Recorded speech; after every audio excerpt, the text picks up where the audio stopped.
Inside its huge hangar at Mobile Aerospace, a DC-10 is getting ready for a very special mission. When renovations are complete in a few months, the jet will carry a team of volunteer doctors around the world, restoring sight to the blind. The new Orbis plane will carry more doctors, able to help more people.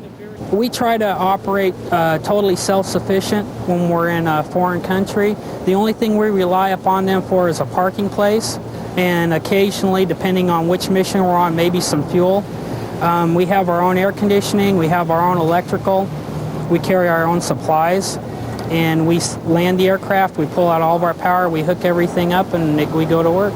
He just has a small tear in his peripheral iris. On the most recent trip to Romania, volunteer doctors like Mobile's Stuart Ball screened patients, many of whom have never seen a doctor before.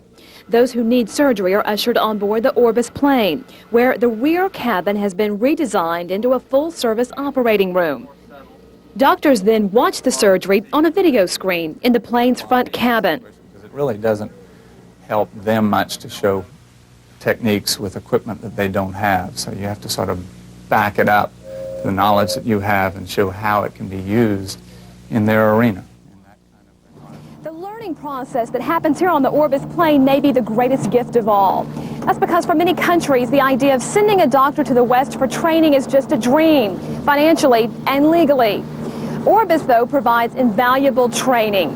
On one trip recently to the Sudan, for instance, the hospital only had one working microscope and only 2 doctors who knew anything about how to use it.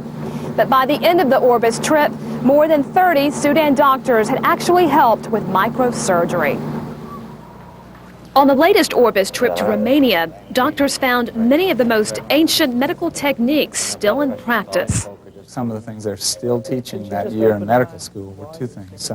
To control glaucoma, they could tie off the big blood vessels that go up to the brain on that side of the eye that had the glaucoma and basically shut down the blood supply. Or, more interestingly, to make little scratches on the scalp there and apply leeches, thinking that the leeches would suck out the pressure from around the eye. The Orbis plane is so desperately welcome, locals have been known to storm it for attention. In Romania, soldiers kept watch on the tarmac. The program has a list now of invitations to countries that will keep it traveling for the next 20 years. And that's good news for folks all around the world. Amy Greer, Action News 10.